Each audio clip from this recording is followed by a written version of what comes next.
Welcome to the episode of the Raw on Netflix podcast. I am your host, Ricky Valero. On today's episode, we are going to be breaking down the latest episode of WWE Raw on Netflix, episode 10, which featured the main event of a steel cage match of CM Punk versus Seth Rollins. I'm joined by my podcast partner here, Dom Fisher. How are you?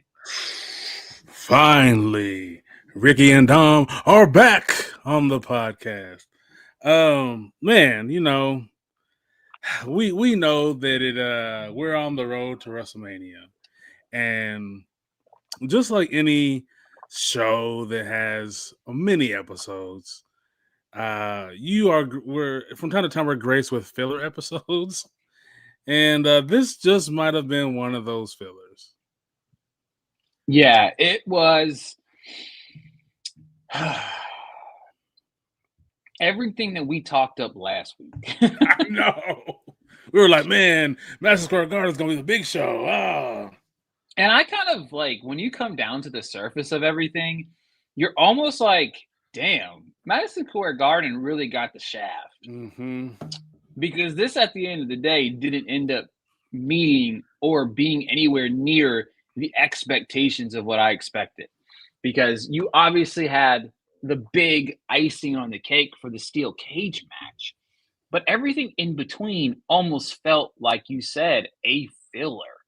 And when you look at this card, you had 1, 2, 3, 4 matches in 2.5 hours, and a lot of just minutia throughout the entirety of the show. And that, to me, is something that we've been talking about here. Nah, man, you know what I mean? Like, Right. we need something more out of this. We need a little bit more substance out of this show. And they're falling short every which way possible right now. Yeah, like the more that I see clips from NXT and SmackDown, it seems like they're getting what Raw should be getting. Like, Yeah.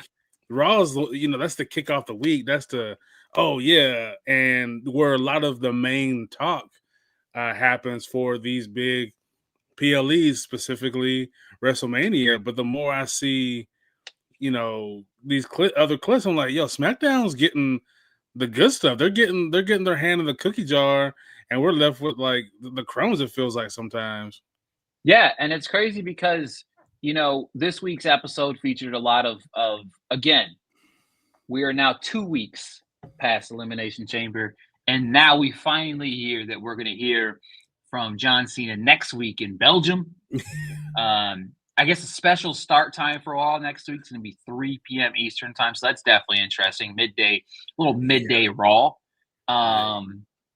But yeah, so let's dive into episode 10 of WWE Raw on Netflix here.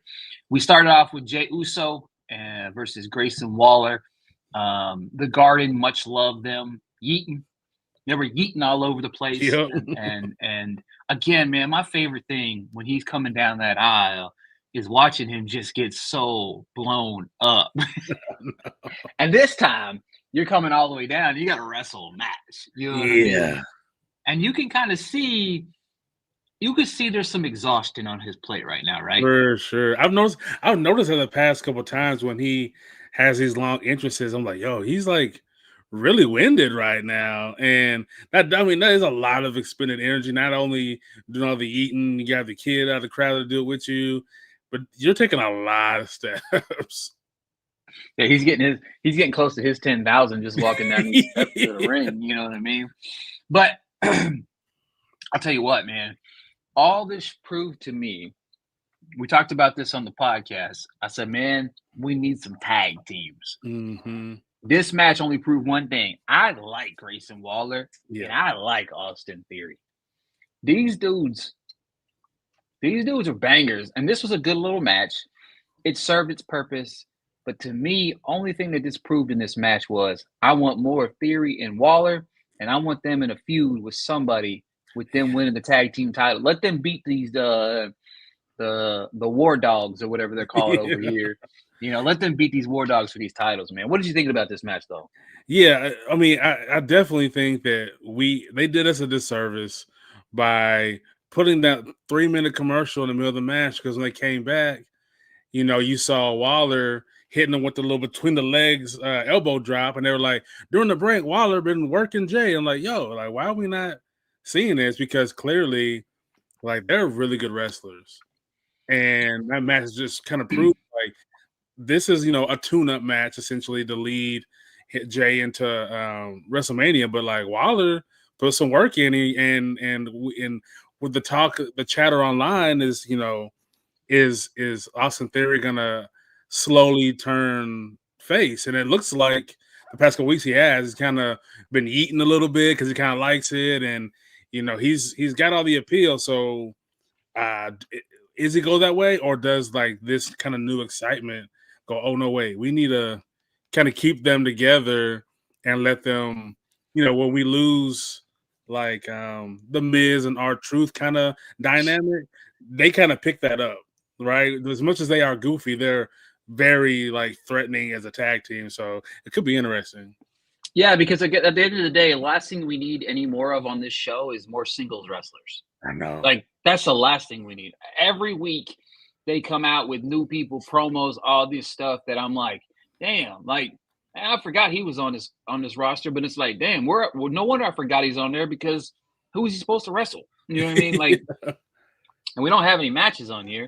Yeah, I mean, the thing about it is, at the end of the day, it's like there's so many singles matches, happening, and so many singles. There's only so much time on the card every week, but for some reason, we got to fill up the card with some nonsense. Obviously, this led to Jay getting beat down by Grayson and Theory until he made a comeback. And then, of course, Gunther comes from behind, attacks him from behind, comes out of nowhere, putting him in the sleeper again.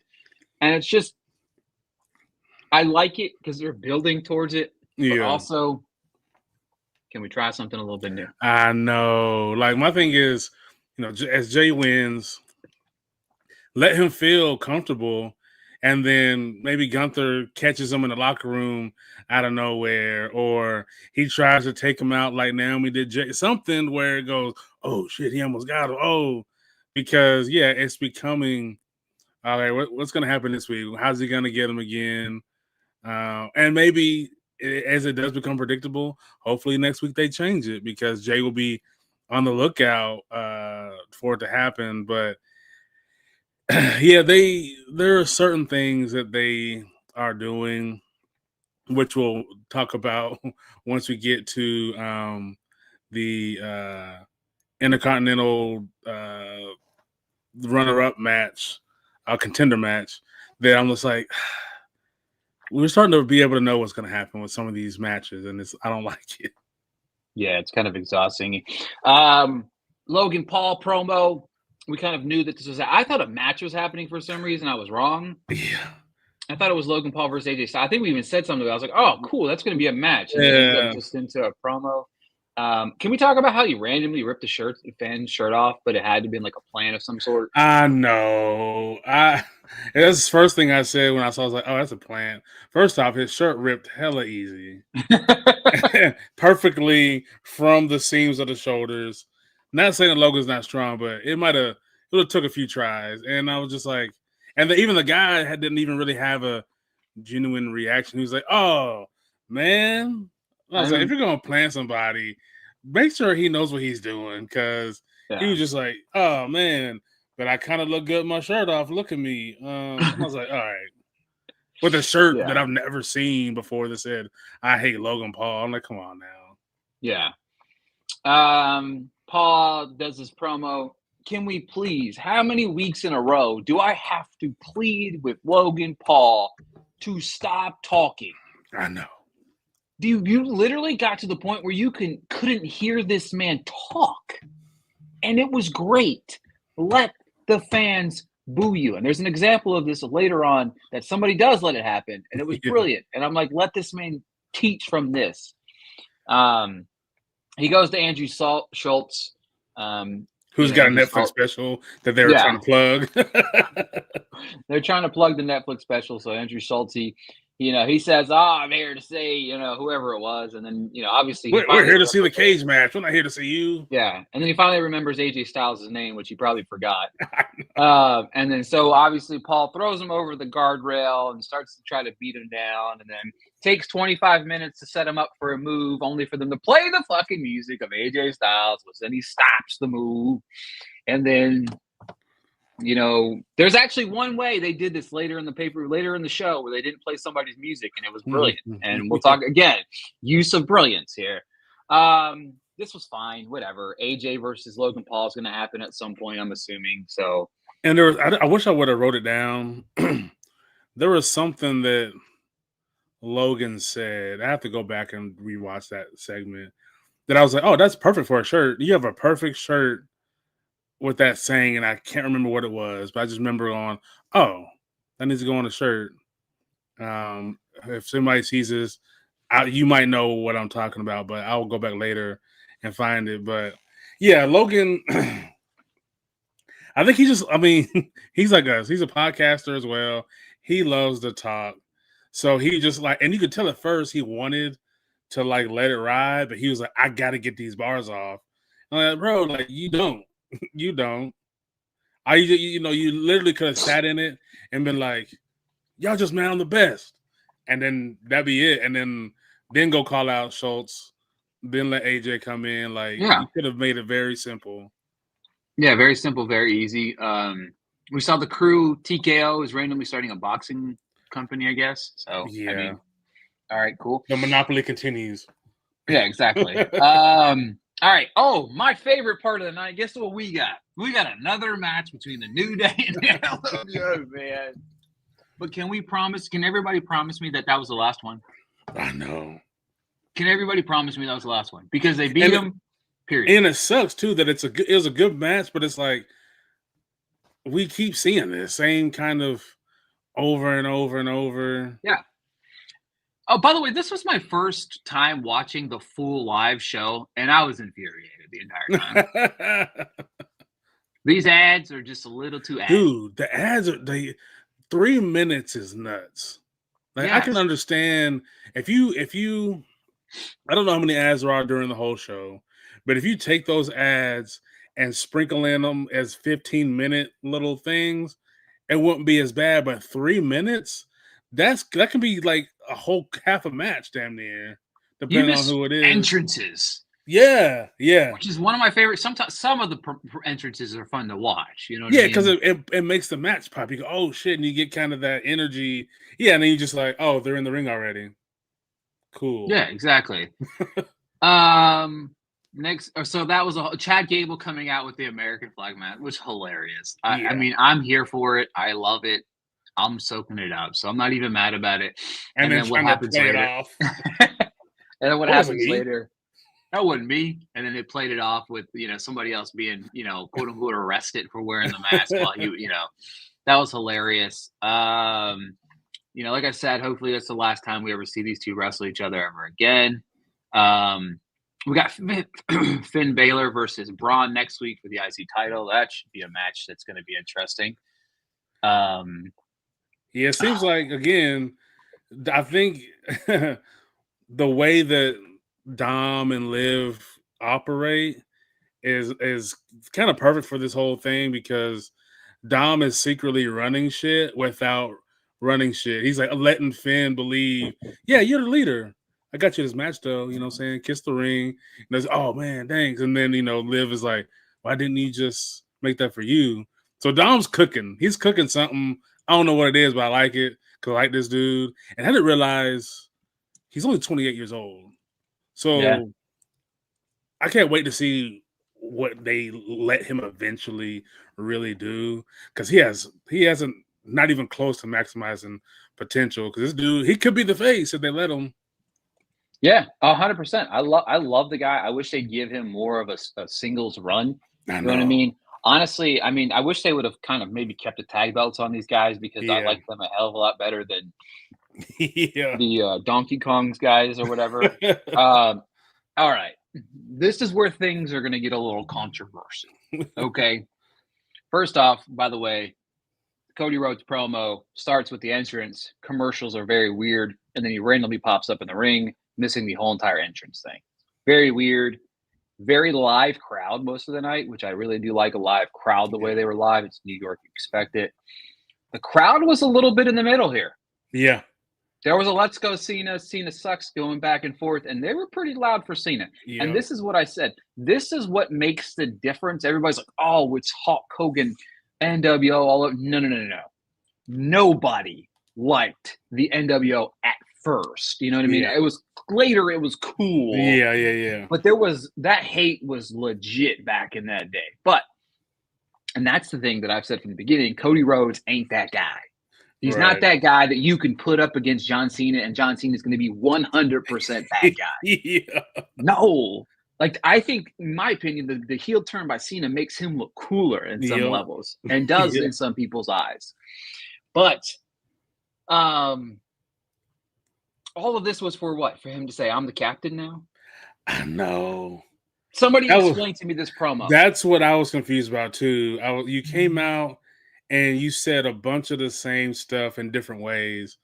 I don't know. Like, I don't know if at some point is he just obligated to like model whoever makes his suits, and he's like, "All right, yeah, I'm out here," because the suit looked good. I'll give him that. The suit looked fire. But yeah, just like, yeah, you're just out here to say nothing. Yeah, literally. You think you're this? Well, guess what? It's my turn now. I'm the captain. Yeah. That's your best bar. That's what you wrote down. That's what you came up with. A stolen line from a movie. Like, come on now. Yeah, and that's the thing that I've been saying about Cody Rhodes for a long time. Look, I don't think he's like a bad wrestler by any stretch. I think he's a good wrestler, but to me, this guy is like a mid-carder, man. Like, he is not heavyweight champion material. He's done everything that we've talked about on, like, anybody's ever talked about. I'm going to be different from Roman Reigns. I'm going to go defend the title. I'm going to be like, how many times has he defended the title? I think since he's had it, like, we could literally probably count on one hand. Yeah. You know what I mean? And that's the big thing for me is like, he's done everything that he said he wasn't going to do. Plus, he's not that good on the promo. He's not good on that mic, man. If anything, he could have been like, "This, no, John, I see you." Some shit. Like, you gotta have a mic drop moment. And to your point of like, a working champion, I remember specifically the runs of like Rock, Triple H, Stone Cold, even if it wasn't a title match, right? They were wrestling all the time, and you go, "Oh shit, he could have lost a belt if that was a title match." And then that person, maybe 2-3 weeks later, gets that shot again, so it makes it heightened because they already beat him one time with a non-title match. Maybe they lose it this time. So it's like it don't have to be. We don't have to see you defend the title. We just need to see you wrestle, dog. Like, you got to do something. Yeah, exactly. And that's the thing that we're trying to figure out. Let's see here. I'm trying to see has lived up. Okay, house shows and dark matches don't count. I want. Right. So he's had six title defenses, five of which were on PLEs, and one on television. That's it. It's almost been a year. And he just shows up in the suit, comes out, and he's like, "Yeah, I'm the champion. I gotta go." Yeah, I'm so confused right now. I don't know. And this whole entire promo, it did nothing for me. It was bad. It was objectively bad, and I didn't like it. So I mean, there's that. But speaking of bad, man, Bailey Raquel Rodriguez. I don't know how I feel about this match. I don't know how I feel about the finish. Yeah, I don't. This is what I was talking about earlier. If anybody from the Judgment Day comes out and their cohorts are with them, they're going to help cheat in some way. Because the first thing I noticed, or first thing I said when the match started, is Bailey ain't got no friends. Because Liv and Dom are gonna do something. The one thing I was confused about, because I believe Bailey's from New York, I feel like her pop wasn't as big. Like, I think she's such a cool ass person. She always kind of has that vibe of like she really loves being there. She really loves wrestling. But like I just feel like she doesn't get the energy she deserves. Raquel, I think it's hard for her. You're overshadowed by Liv, right? You're the biggest people on the roster and the smallest person on the roster.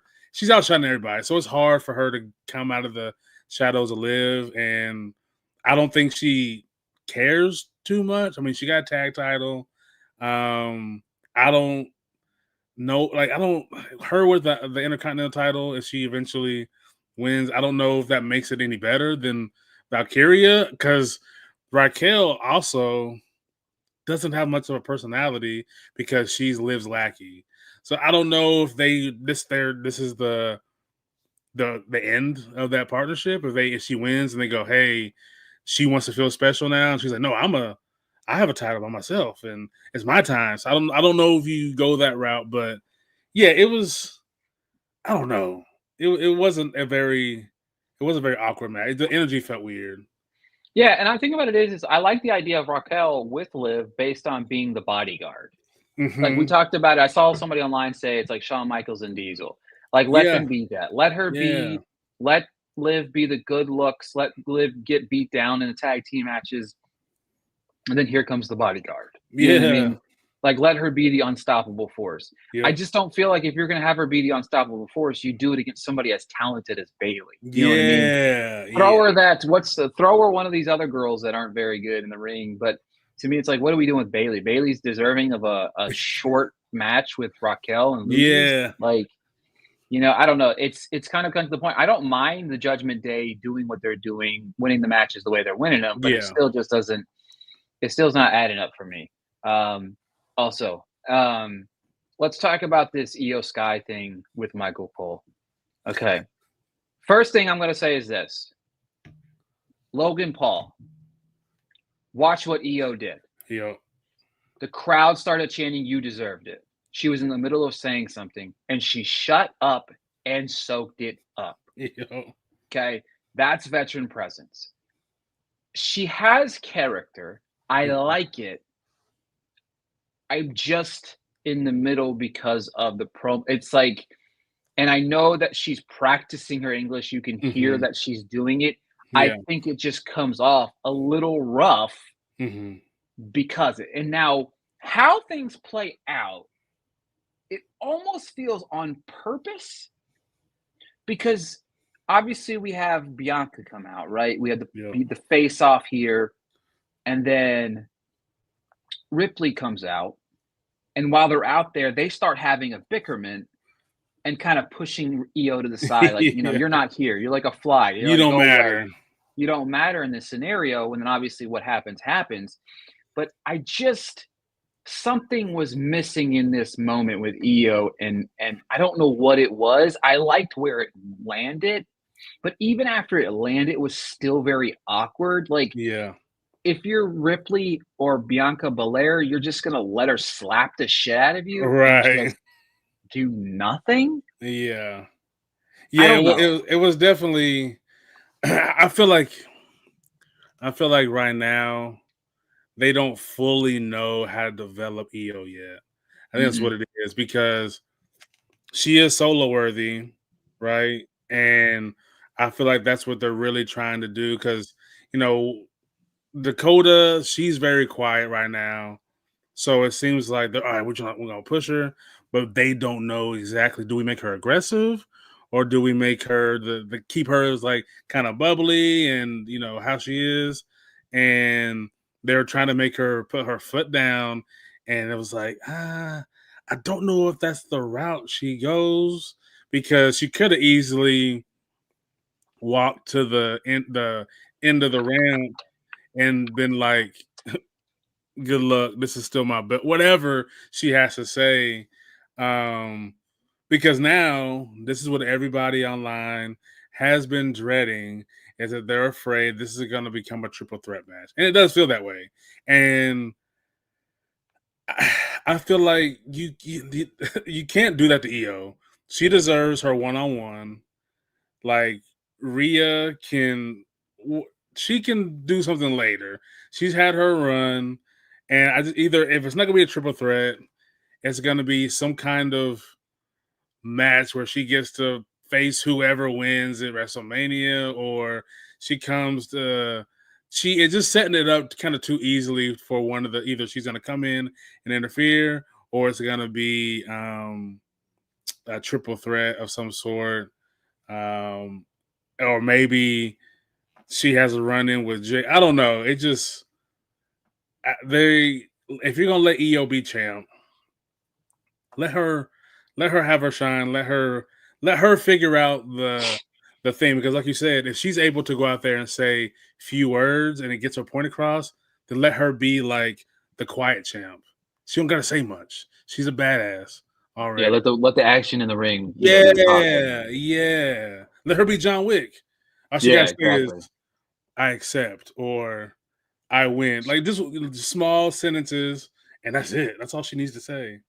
Yeah, and it's kind of making me fearful of if they make this a triple match, is EO just a transitional champion? Right. Does Bianca win the title at Mania, or does Ripley win the title? Does somebody not pin EO to win the title, or Right. you know what I mean? Like that to me is where, or like Bianca pins EO, but not Ripley, not Rhea, causing them to have a feud for whatever. You know Yeah. what I mean? Like to me, honestly, I really would love to see a Ripley heel turn. I don't know how the audiences would react to that, but I want like a ruthless, Yeah. cutthroat, knockdown, drag out, you know, heel turn. But I don't know if they're going to be. I don't know if she's capable of that with the fans. I know. I think it's definitely harder in the women's division to kind of make that turn. Like you can even if you go the kind of crazy route, you just end up like Alexa Bliss and everybody loves you still. So it's Yeah, definitely difficult. Like I don't know if Nia Jax has to teach some lessons because she's very good at like playing I up think that she just heel. sucks in the ring. So So yeah, I don't know how she makes that turn. She might have to disappear for a month or two to yeah, be able to do that. I mean, it felt like Roman was gone for a while, but it still didn't feel as long as it actually was. So she can disappear for a month and a half and come back with a slightly altered persona where she's fiending for the belt. Doesn't mhm. feel like she shouldn't have lost it, and now she's like, a She comes out and beats junkie. the shit out of everybody. You Yeah, know and what I she's just like, mean? Yeah. I need my belt. Like, what is going on? And then you kind of change her personality. All right, time to move to the main event. I'm a mixed bag. I think it was okay for what it Yeah. was. Honestly, what ends up happening kind of pissed me off because it just means that this is going to continue. I think we're looking at a what potential triple threat match at WrestleMania between these three with CM Punk, Seth Rollins. To me, in my head, and I guess I'm naive to thinking of what was happening here, but I'm naive to think that all right, Seth Rollins, CM Punk, steel cage, once and for all. CM Punk probably wins. We nail this feud. We nip it in the bud. There's nothing else we can do outside of a steel cage match. I got him the better man. We move on with our lives. Right. Instead, they beat the shit out of each other. Solid, solid match. Yeah. I wasn't. It wasn't groundbreaking, but then we get a moment. First off, perfect case in point. No music played. Yeah. Seth Rollins is leaned up against the ring ropes, very suspiciously, might you add. It took a little longer than I think it was supposed to, maybe. But they beat the shit out of each other. Seth's got the door open, contemplating whether he wants to leave or he wants to stay and kind of kill CM Punk in this moment. I like that moment. hmm Moments later, we hear a loud eruption from the crowd. Camera stays here. Very good. I like that. And then out of nowhere, we see Rollins ripped out of the ring, thrown on the ground, technically wins the match because of that. And obviously, it's Roman Reigns who then proceeds to beat the Tarnations out of Seth Rollins for the curb stomp at the Royal Rumble, and then leads to him almost trying to kill Seth Rollins, which is then stopped. and then he looks into the ring, and he sees Paul Heyman kissing CM Punk, and gets mad because that's his dad. And then he gets in the ring. He gets in the ring, beats the shit out of Punk.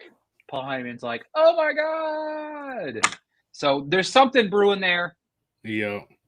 We've So said that. whatever You that mentioned it every week. You know, the the favor. favor, yeah. The one thing I will say though that I do like is I know that we still he's the OTC and whatnot, but I do like they're not playing up the tribal chief thing as much anymore. I'm glad that it's Roman. He's a badass. That's Yeah, all you need. He can still be the tribal chief without having this big grand entrance all the time and the Ulafala. Like, no, he's been the badass for a long ass time. So, and now that's just what we see now, like the past couple of times. So I'm like, cool, because I don't need the whole thing. He's still got the little ones in the air, cool. But the whole bloodline thing, I think they know. People are kind of like over it. So gotta go you away. can keep the remnants of him being the OTC, which is a cool ass little moniker, and that's all he needs is that presence. So he don't have to have the 10-minute walkout. Yeah, and I think the thing that's going to be interesting is how this whole situation plays out, right? You know what I mean? Something's going to play out with the whole Roman Reigns thing. Something's going to play out with the CM Punk thing. Obviously, it looks like we're leading to some sort of triple threat match at WrestleMania, which I'm very whatever for, Yeah, whatever about. But something's going to play out between Punk and Heyman and Roman Reigns. Like something's going to play out there. Does it involve Punk turning heel? You know what I mean? Is that what right, we're leaning towards? Something I've been wanting to happen. The weird thing about it is if he turns heel, I don't feel like he needs Paul Heyman. He's too good on the right. mic. You know what I mean? Paul Heyman's supposed to be somebody that enhances somebody on the mic. I mean, that's why I always thought he was good with Roman Reigns. I think Roman Reigns is okay on the mic, Mm-hmm. but he has Heyman to talk for him. That makes him a much better heel. You know what I mean? And the tribal chief thing ended up like everything does now with wrestling, kind of end up being over with the crowd and stuff Yeah. like that.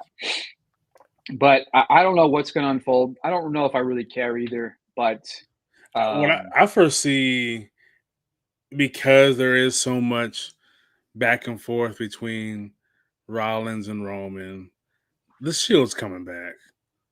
That's what well, I without feel. Moxley, but Yeah, yeah, yeah. I just feel like they're gonna do some new off-branded thing where they come to blows, and then it turns into like, you hurt me, and how could you have done that? And I trusted you, and blah blah blah. And it turns into this cathartic thing, and then they end up back together, and you have this newfound thing because now they're essentially both the tip of the iceberg and WWE, at least on Raw. So that's what I foresee, man. It just seems too kind of pointed not to eventually get back to some remnants of the Shield. yeah, something's got to give there with that whole situation. Because obviously, I think that we're playing towards what like a Survivor Series is what we're playing towards with this whole John Cena thing, John Yeah, Cena versus Cody Rhodes thing. We're gonna have to have some sort of Survivor Series. Cody Rhodes is gonna have to have some people on his team. The Rock's gonna have a few more people. Logan Paul's yeah. already said, "Hey, I'm selling I my sell my soul." soul. Which I thought was hilarious. I love that actually. It's probably my Yeah, favorite part of the whole fucking promo he did. But honestly, overall, like you said, a filler Raw. Ultimately, to be honest with you, I'm expecting next week to be a banger. I'm really hoping that Cena comes out strong and how the crowd reacts should be fun to see how yeah, that unfolds. Can he further cement the heel aspect of this persona that he's going to deliver? I know he can. People forget how good Cena is on the mic. yeah. Dude is, he's a doctor of thugonomics for a reason, folks. You know what I mean? But I think his return should be very, it should be done well. You know what I mean? Honestly, I would love to see maybe somewhere along the lines if he comes out, cuts promo, maybe Cody Rhodes comes out, maybe beats the shit out of Cody again. I would love to see something along those lines. Um, it'll be interesting to see how the pay-per-view WrestleMania plays out. I think what they say, like, we're still like a bazillion months away from the damn pay-per-view, it feels like. I think it was April, 19th and 20th, I think. Is golly, so we're still a month out. Yeah. So we still got a month of building this thing. And we already know most of the damn matches. I know. I'm gonna be exhausted. Yeah, I'm guessing between now and then, somebody will hurt somebody else, take somebody's place inside of another match. A new match will get done. Oh, and I did because I kind of was expecting some of these NXT people to kind of leak into WrestleMania because the show keeps getting bigger. And I don't know if you saw, but somebody got injured, it looked like last week, one of the women's matches. And I didn't get to see what the clip was because every time I looked it up, it kept just showing somebody in the corner holding their head, and the comments were saying like a move went wrong, she landed on her head wrong, and I was like, I don't know what just happened. But yeah, I hopefully, because it is the big show, they do bring over, some TNA, some wrestlers, TNA wrestlers, or TNA, whatever you want to do. And then the NXT, because it seems like that's where the excitement is happening, because this Raw is y'all losing some steam. Y'all was trucking along first couple weeks, and now that's getting close to the big show. It's kind of like they want to hold back, and it's like, no, you gotta keep the momentum going, because you want people, especially the newer audience, to want to watch WrestleMania, but they see that it dies down before that. I think, filler episodes, I'll wait till the finale, essentially. Yeah, exactly. So I'll be interested to see what the show is like next week. We already got a few matches on tap. I'm trying to think of Monday Night Raw in Belgium card. I think we had Finn and Braun. Finn and Braun, yeah. What is it? Dakota versus Ivy, apparently. Let's see here. Penta versus Ludwig, Finn versus Braun, Jay versus Austin Theory, Dakota versus Ivy Nile. That's already more wrestling matches than that. So, okay, that'd be interesting. Jay's about to be spent by the time he gets to fucking WrestleMania. Man, he's gonna be gassed. Man, he's been wrestling every week down there.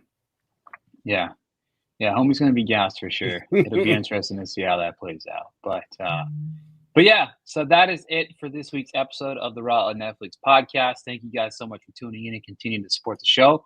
We will be back next week with another episode of the show.